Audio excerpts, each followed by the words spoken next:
벗어도 되지요? 거리가 떨어져 있으니까.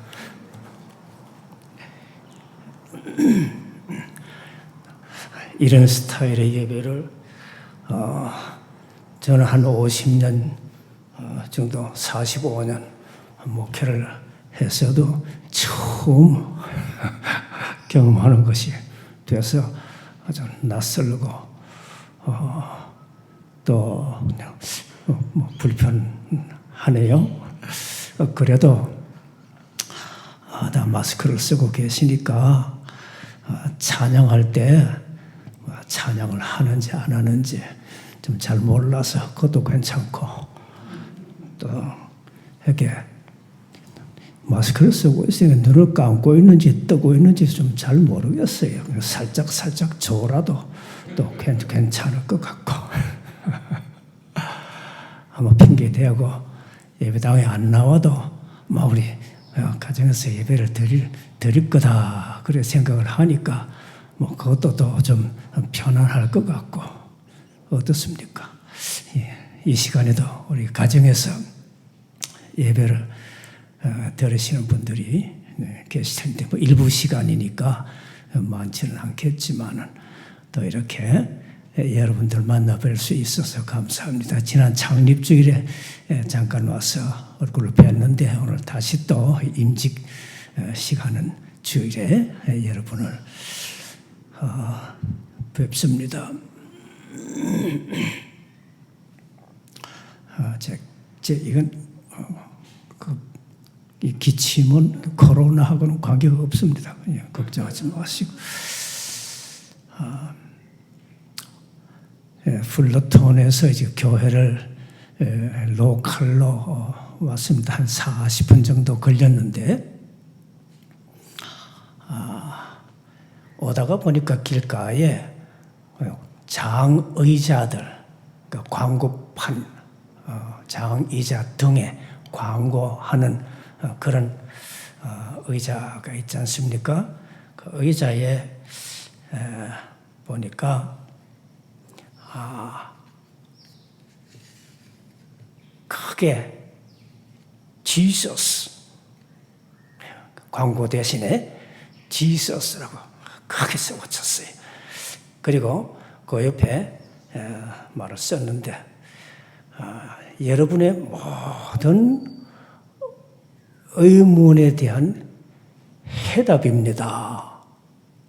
그리고 요한복음 14장 6절을 써놨더라고요. 요한복음 14장 6절이 뭔지 다 암송하시지요? 내가 곧 길이요 진리요 생명이라, 그런 말씀입니다. 참으로 해답이 안 보이고 답답한 이런 시기에 아주 적절한 광고를 볼 수 있게 주셔서 오면서 은혜를 받았습니다. 2부 예배 시간에 임직식이 있어서 말씀을 길게 준비하지 않았습니다. 코로나 바이러스로 모든 것이 갇혀있고 또 앞이 보이지 않는 불확실한 삶으로 아주 어려운 시기에 교회의 일꾼을 세우는 이런 참으로 귀하고 복된 예식이라고 믿습니다. 어려워진 교회, 고통받는 성도들을 섬길 수 있는 든든한 지도자들을 세워주시기 때문입니다. 하나님께 큰 감사를 드립니다. 오늘은 교회의 지도력에 관해 말씀을 드리려고 합니다. 교회의 지도력은 세속적 권위와 같이 물리적인 힘을 가지고 있지 않습니다. 오늘 본문 고린도전서 3장에서 보여주는 고린도 교회의 분쟁의 문제는 잘못된 지도력의 문제에서 비롯되고 있음을 보여주고 있습니다. 미국의 성경학자인 얼빙 젠센이라고 하는 분이 있는데 이분이 고린도 교회의 분쟁의 문제를 보면서 세 종류의 그리스도인을 지적하고 있습니다. 본문 1절에 신령한 자, 즉 성숙한 그리스도인과 육신에 속한 어린아이, 즉 미숙한 그리스도인, 그리고 3절에 아직도 육신에 속한 자, 다른 말로 하면 오래 믿었으나 성숙하지 못한 그리스도인, 그렇게 셋으로 구분해서 말했습니다. 물론 교회의 지도력은 당연히 성숙한 그리스도인들에 의해 주도되어야 합니다. 그러면 성숙한 그리스도인들에게서 나타나는 교회의 지도력은 무엇인가? 세 가지로 말씀을 드립니다. 첫 번째로 성숙한 그리스도인들에게서 나타나는 지도력은 충성됨과 선함, 충성됨과 선함입니다. 갈라디아 1장 10절에 사도 바울이 말씀합니다. 내가 지금까지 사람의 기쁨을 구하는 것이었다면 그리스도의 종이 아니니라. 교회의 지도력은 사람의 종이 아닌 하나님께 대하여 종이 되는 순간부터 시작되는 것입니다. 그리스도인은 누구나 최선을 다해 신앙생활을 해야 합니다. 그러나 최선을 다하는 신앙생활이란 주님을 위한 것이어야 합니다. 충성됨과 선함이 함께 있는 것입니다. 마태복음 25장의 달란트 비유는 예수님께서 충성됨과 선함에 대해 우리에게 아주 뚜렷하게 말씀해 주십니다. 21절 23절에 2달란트, 5달란트 받은 종들이 착하고 충성된 종이라는 똑같은 칭찬을 받았습니다. 충성되다는 뜻은 최선을 다했다는 뜻입니다. 2달란트 받은 종은 2달란트를, 5달란트 받은 종은 5달란트를 남겼습니다. 받은 달란트가 다르지만 최선을 다했다는 것입니다. 그런데 주인이 주고가는 그 달란트로 최선을 다한 것이 만약 자신을 위한 것이었다면 충성된 종은 아니라는 것입니다. 그래서 본문은 착하고 충성된 종이라고 말씀하시는 것입니다. 오직 주인을 위한 충성이었습니다. 그래서 착하고 충성되다고 말씀하시는 것입니다.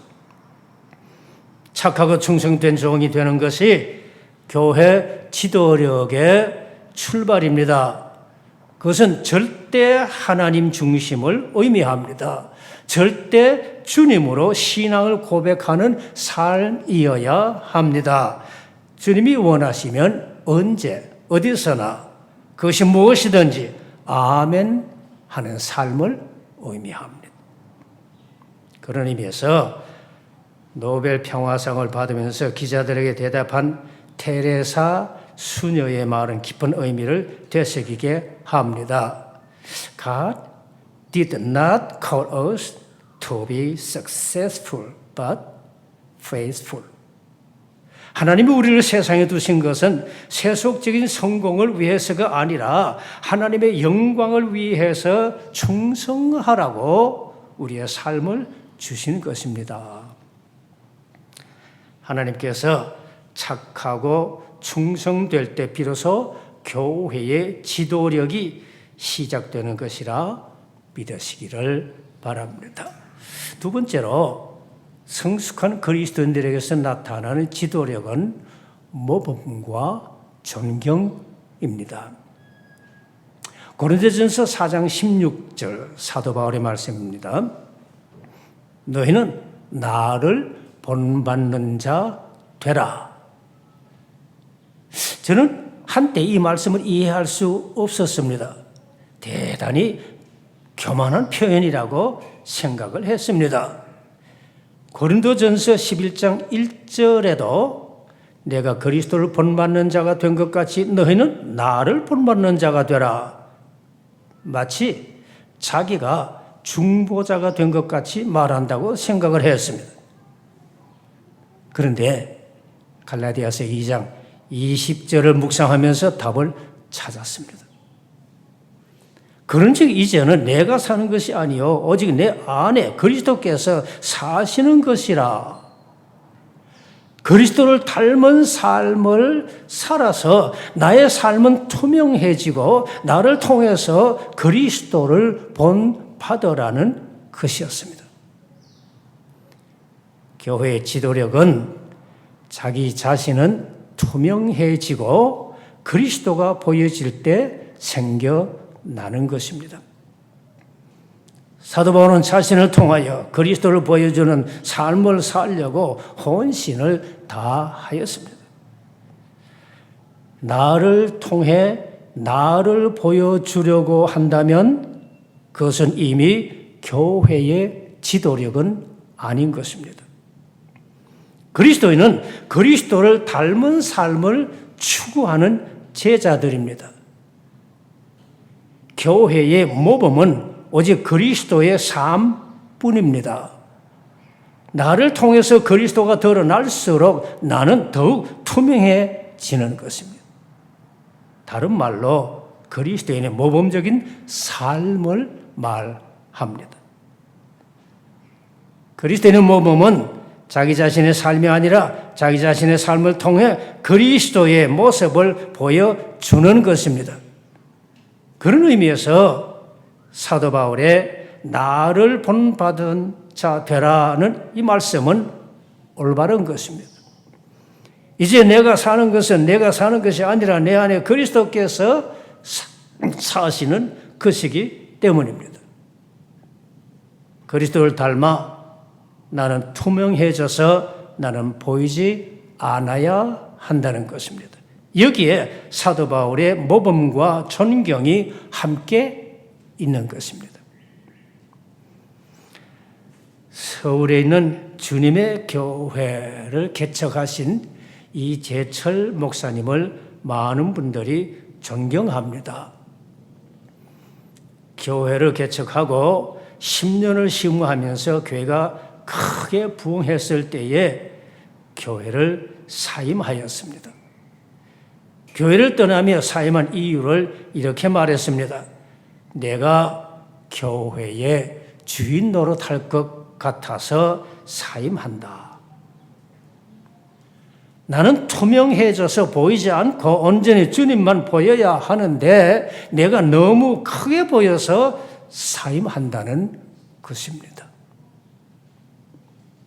내 모습이 크고 많이 보일수록 나는 투명해지기가 어려울 수밖에 없습니다.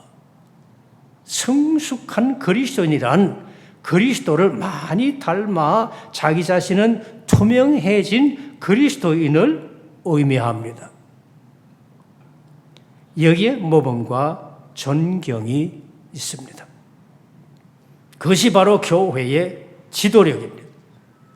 그리스도를 보여주지 못하면 모범이 없기 때문에 존경할 수 없고 모범도 존경도 없으면 교회의 지도력도 없는 것입니다.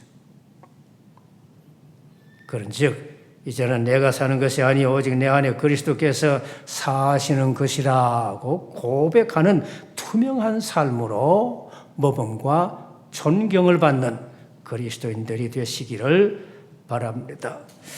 세 번째로 성숙한 그리스도인들에게서 나타나는 지도력은 사랑과 헌신입니다. 사랑과 헌신. 골로새서 1장 24절 역시 사도 바울의 말씀입니다. 나는 이제 너희를 위하여 받는 괴로움을 기뻐하고 그리스도의 남은 고난을 그의 몸된 교회를 위하여 내 육체에 채우노라. 여기 그리스도의 몸된 교회는 그리스도인들, 그 성도들을 의미합니다. 그 성도들을 섬기는 일을 내 육체에 채우노라. 십자가를 지겠다는 뜻입니다. 그리스도를 사랑함으로 그의 몸된 교회를 사랑하고 헌신하겠다는 뜻입니다. 마태복음 16장 24절 예수님께서 친히 하신 말씀입니다. 누구든지 나를 따라오려거든 자기를 부인하고 자기 십자가를 지고 나를 따를 것이니라. 교회의 지도력은 그리스도의 십자가에 나를 못 박는 데 있습니다. 십자가의 사랑은 모든 문제의 해답입니다. 그리고 그 십자가의 사랑은 모든 헌신을 기쁨으로 감당하게 하는 신비한 능력입니다. 교회 지도력은 그리스도의 몸된 교회의 성도들을 기쁨으로 섬길 때 자연스럽게 나타나는 것입니다. 그래서 사랑할 수만 있다면 모든 문제는 해답을 가지고 있습니다. 우리가 어떻게 사랑할 수 있을까요? 믿는 자 안에 내주하시는 성령의 능력이 십자가의 사랑을 가능하게 하시는 줄 믿습니다. 신약 성경은 그 당시 로마 제국 안에 공용어로 쓰여진 헬라 말로 쓰여졌습니다. 헬라 말에 사랑이란 단어는 4가지가 있습니다. 유격적인 사랑을 말하는 에로스, 혈육의 사랑을 말하는 스토르게, 친구 간의 사랑을 말하는 필레아, 무조건적인 하나님의 사랑을 말하는 아가페입니다. 성경에 에로스로 쓰여진 경우는 없습니다. 요한복음 21장에 부활하신 예수님께서 베드로에게 네가 나를 사랑하느냐고 3번 물으실 때 처음에 2번은 아가페메라고 물으셨습니다. 아가페 사랑으로 나를 사랑하느냐고 물으신 것입니다. 베드로의 대답은 필리아세였습니다. 필리아의 사랑으로 사랑합니다라고 말하는 것입니다. 그래서 예수님의 3번째 마지막 네가 나를 사랑하느냐고 물으실 때는 아가페메가 아니라 필레아메, 필레아의 사랑으로 나를 사랑하느냐고 물으셨습니다. 베드로의 능력으로는 아가페의 사랑으로 사랑할 수가 없음을 주님께서 아셨습니다. 그런 베드로가 예수님 승천하신 후에 오순절 성령 강림으로 성령 충만함을 받았을 때에 십자가의 복음을 목숨 걸고 전하는 자가 되었습니다. 십자가의 사랑이 그를 강권하였습니다. 성령의 능력이 가능하게 한 것입니다. 그러면 성령의 능력이 무엇입니까? 성령의 열매를 보면 성령의 능력을 알 수 있습니다. 갈라디아서 5장 2절 23절에 오직 성령의 열매는 사랑과 희락과 화평과 오래 참음과 자비와 양성과 충성과 온유와 절제니 이 같은 것을 금지할 법이 없느니라. 이 성령의 9가지 성령의 열매를 모두 합치면 그리스도의 인격이 보입니다. 따라서 성령의 열매는 그리스도를 닮은 성숙한 그리스도인들에게 나타나는 특징들입니다. 여기 성령의 열매의 기초, 그 그 기초는 십자가에 나타난 하나님의 사랑입니다. 이 사랑이 없이는 희락도 화평도 오래 참음도 자비도 양선도 충성도 온유도 절제도 어떤 성령의 열매도 나타나지 않습니다. 십자가의 사랑은 내 안에 계시는 성령의 능력이 가능하게 하시는 엄청난 축복입니다. 빌립보서 4장 13절에 말씀합니다. 내게 능력 주시는 자 안에서 내가 모든 것을 할 수 있느니라. 내 힘으로는 불가능한 일이 내게 능력 주시는 성령의 능력으로 가능하게 하시는 것입니다. 그것을 하나님의 은혜라고 말합니다. 성경의 요약이라고 말하는 요한복음 3장 16절에서 그 해답을 더욱 선명하게 말씀합니다. 하나님이 세상을 이처럼 사랑하사 독생자를 주셨으니 이는 저를 믿는 자마다 멸망치 않고 영생을 얻게 하려 하심이라. 하나님의 사랑이 십자가에 나타났고 그 온전하신 하나님의 사랑을 믿는 자들에게 영생을 주시는 것입니다. 십자가의 사랑을 믿는 모든 그리스도인들은 하나님께서 십자가에서 보여주신 그 사랑과 헌신으로 교회와 세상을 섬기려고 하는 자들입니다. 그래서 십자가가 있는 그곳에는 성령의 능력이 자연스럽게 나타나는 것입니다. 사랑과 헌신만이 성숙한 그리스도인의 지도력을 말해주는 증거가 됩니다. 성숙한 그리스도인이 교회의 지도력을 가지는 것은 그 교회의 큰 축복입니다.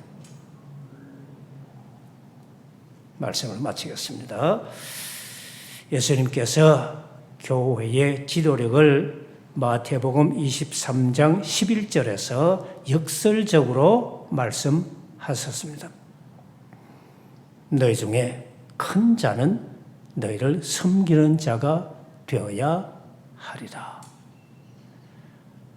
오늘 임재 가시는 분들이나 또 모든 성도들이 서로 섬기는 지도력으로 이 어려운 시기를 잘 극복하시기를 바랍니다. 기도하십시다.